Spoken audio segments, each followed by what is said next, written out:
All right, so we're picking up with entry number 3. This one is dated Monday, February 24th, 1964, and this runs 2 pages. Why don't you give us a little introduction to this one?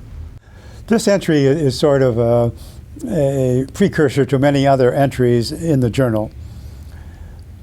I mean by that it demonstrates the need on almost a daily basis to look at individual areas of the Commission's work and focus in on the progress of the 2 lawyers working in that area. In this entry, it introduces one of the major problems that the Commission faced in dealing with the Secretary of the Treasury, which is the department of the government in which the Secret Service agency was located.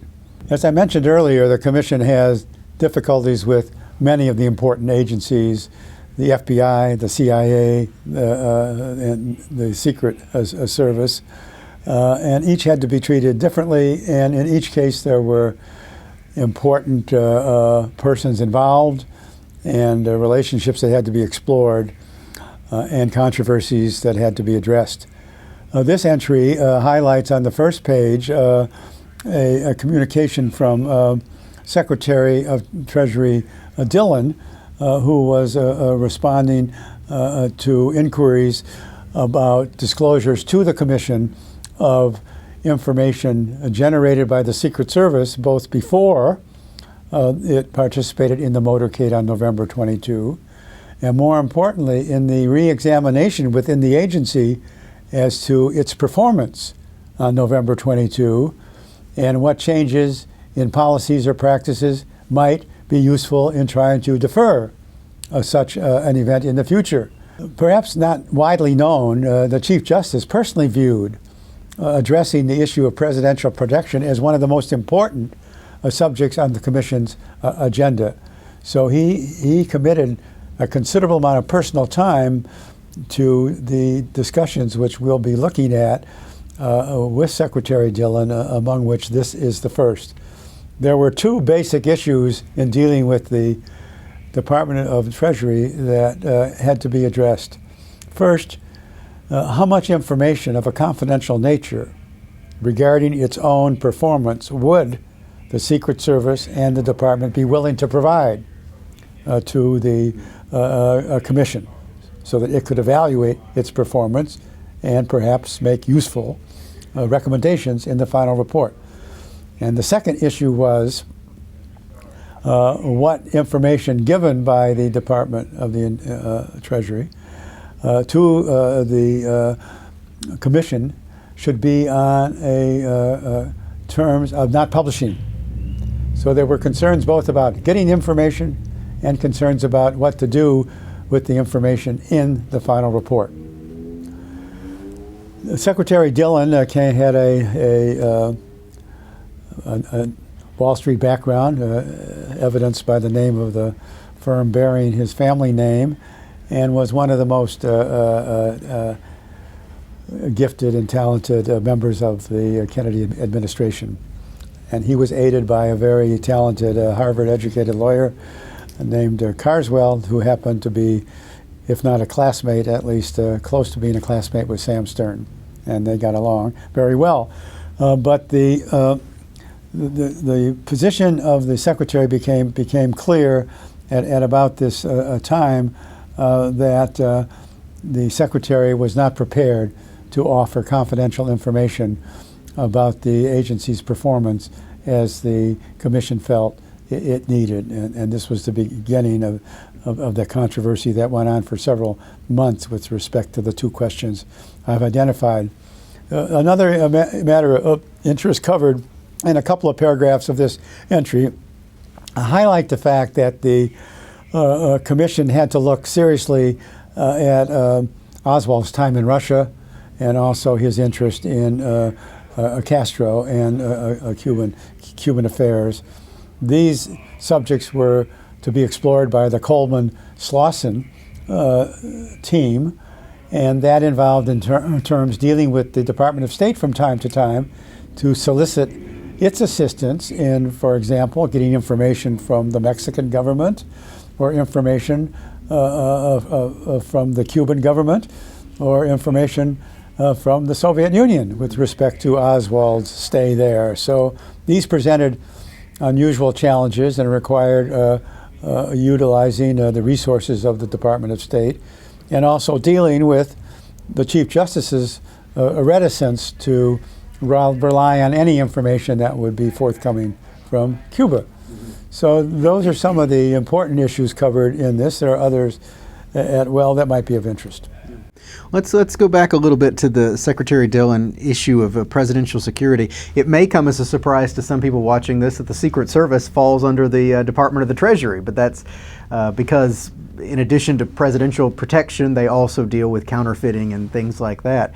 In conversations we've had in preparation for this, I mentioned to you how surprising it is to people today, here in 2018, almost 55 years after the work of the Commission, that one of the Commission's obligations or tasks or recommendations was to assess presidential security and possibly make recommendations of how it can be changed or enhanced, because most people today look at the Warren Commission and think their job was to find out who killed President Kennedy, and they don't really think about anything else. But this was something that was of great personal significance to you, making this lasting impact as far as the Commission's work was concerned. Is that right? I think that's right, and Sam Stern, who was the operational lawyer on the matter, felt that way strongly, as did Lee Rankin. But agencies protect themselves. It's a Washington way of doing business, and here there was widespread understanding in the law enforcement community that the Secret Service agency was a third-rate agency. It did not have the traditions of the FBI. It did not have the intellectual components that the CIA had. It did not attract the quality of law enforcement personnel that those two other agencies did. And it was simply not up to the challenge that it was given. Interestingly, in subsequent years, in fact, after 9/11 in 2001, the Secret Service agency was removed from the Secretary of the Treasury, but it was placed along with 21 other agencies in the new Department of Homeland Security. So the Secret Service agency is still a minor player in a larger department. And one important consequence of that is that there is no meaningful supervision from people in the Secretary's office. And without that kind of detailed interest, agencies are left largely to function as they have historically done. And if they have a particularly good director, they will improve over time without direction from the secretarial level. But it's in the genes, basically, to continue doing what you have been doing as a Washington agency, unless deficiencies are publicized, addressed by knowledgeable people, and remedies are sought and achieved through a direction either from Congress or within the executive branch. And that is what we were looking for, a program that would bring about change, but we were severely handicapped by the position of the Department of the Treasury. We'll come back to this, I know, because it's a recurring theme throughout the course of the journal and your work. But I know at one point that there was consideration to recommending that the Secret Service be placed under the jurisdiction of the FBI, which is kind of an interesting recommendation to make. Obviously, that didn't ultimately happen, but we'll talk a little bit more about that. Let me ask you about James Raley, the director of the Secret Service at this time. There was a report, an internal report that was produced in December of 1963, and as I understand it, you never had a chance to see that report. Is that correct?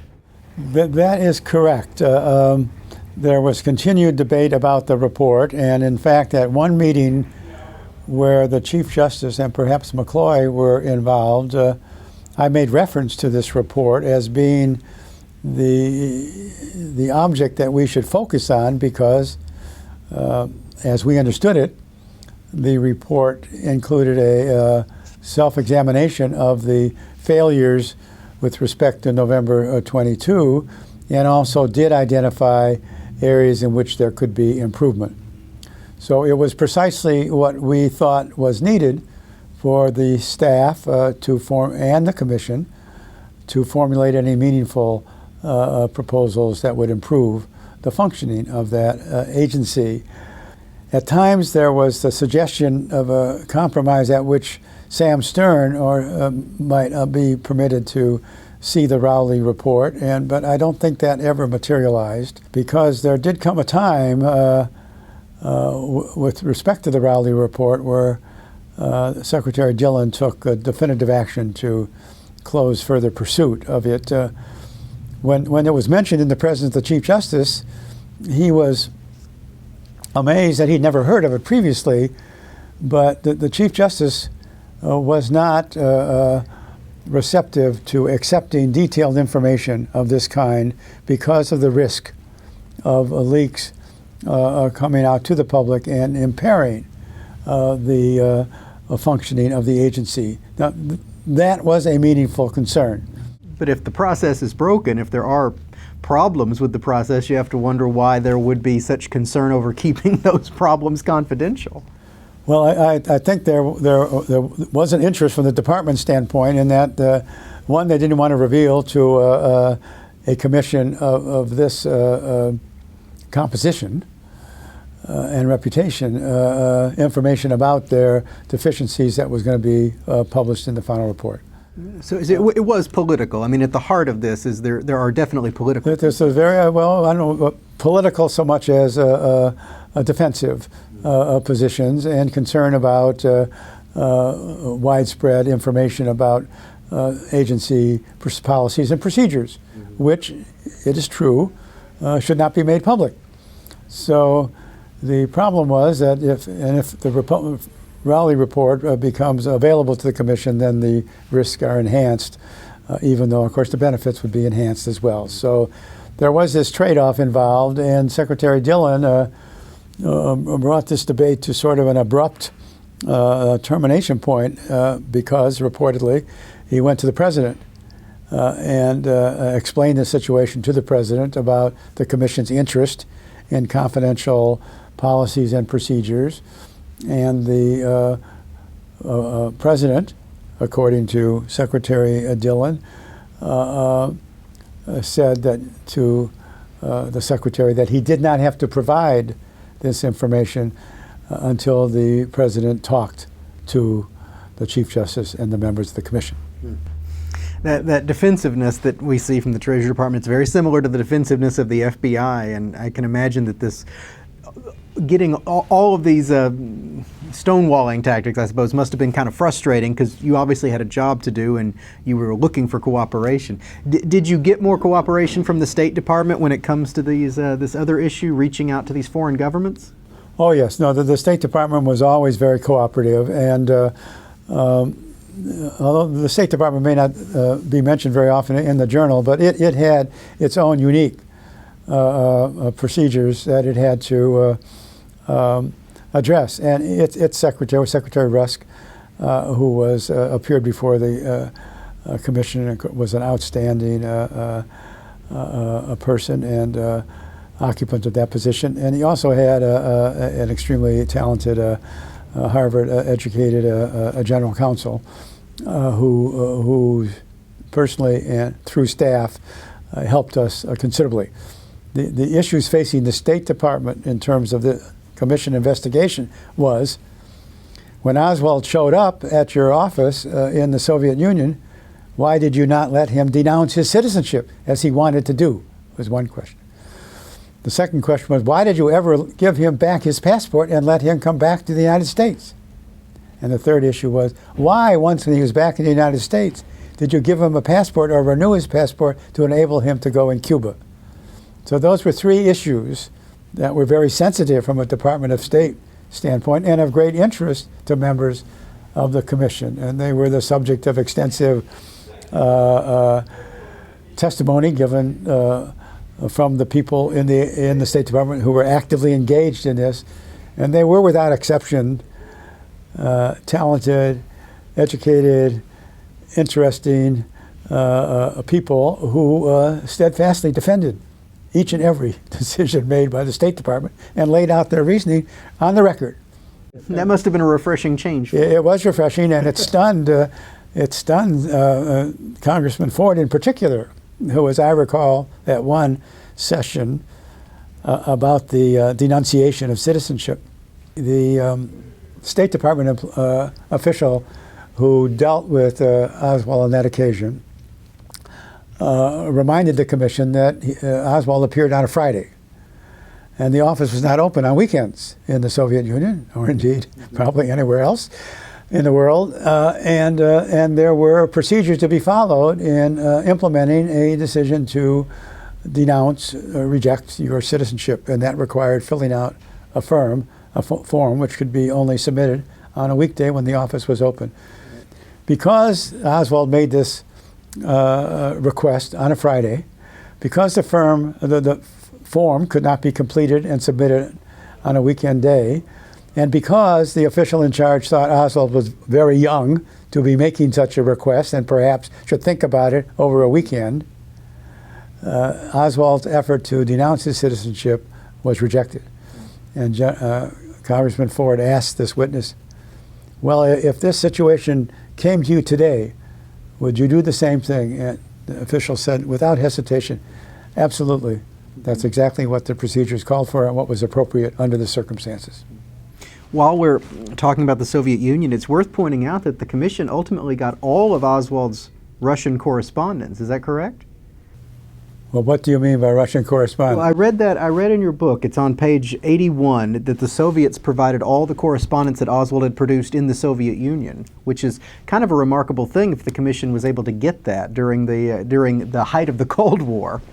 The whole story of the Soviet Union involvement of this didn't really become clear for many decades. When after the dissolution, shall we call it, of the Soviet Union, there were then at that point KGB agents who came forward and revealed the fact of full-time surveillance of the Oswalds in Russia, and the fact that their records demonstrated that he had not been an agent in any sense of the word, and that he was a discontent that they maintained surveillance over simply because he was an American defector.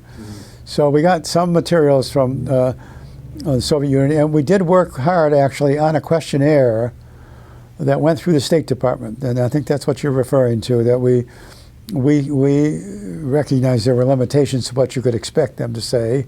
You can't ask him, well, was he a confidential agent in a public document, but we could ask about a variety of questions about his jobs and where he lived and the circumstances of his life, and we did get back answers to those questions, and with the cooperation of the State Department.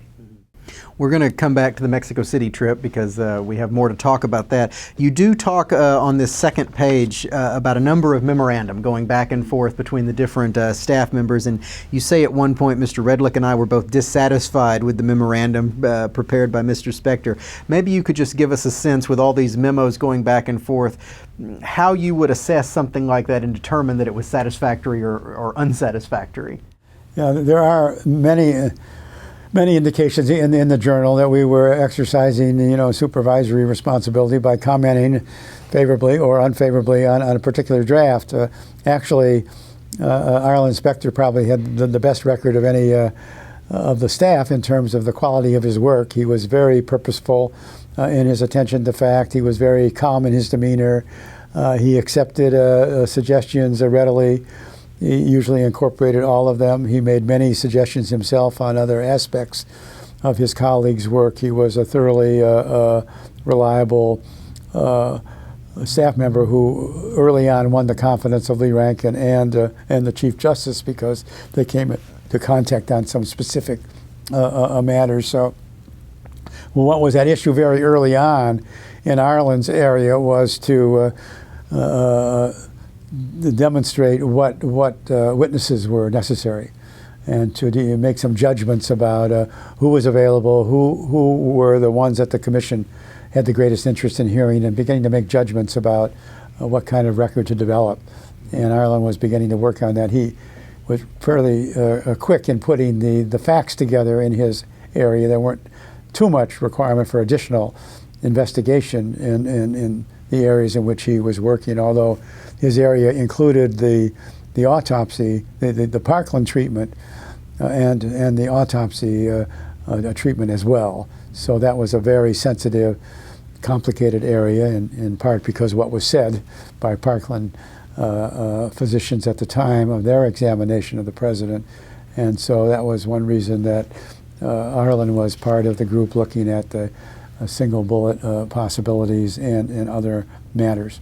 These early memos are important because this is where the teams are sort of assessing the investigative leads they need to follow, who they need to speak to. This is outlining the rest of the entire process at this moment in February. Well, that's exactly right. And in fact, Lee Rankin, and I think with some degree of humor, he set rather rigid timetables that almost always were extended a week or so. But he did want these memos, and those were the ones that Norman and I would look at, and then we'd try to put together gradually a draft of witnesses that might be heard by the commission and also by members of the staff. And I think it was in this memo or shortly thereafter where we were discussing with Rankin how to secure commission approval to authorizing members of the staff to go forward and take depositions in Dallas and elsewhere as required. And of course that had not been predetermined one way or the other by the commission. They obviously intended to hear witnesses themselves, but authorizing their staff to go forward and take depositions was a very important step to take, and ultimately when they did take it, I thought that was a very important step in furthering our investigation. I've gone through my questions for entry 3. Is there anything else that we need to cover before we move on? I don't think so. I can always talk at some length about a variety of matters, but why don't we move on? Yeah, I think some of these other topics, like Mexico City, of course, is going to come up again and again, so we'll get to that then. All right, we'll pause for just a minute.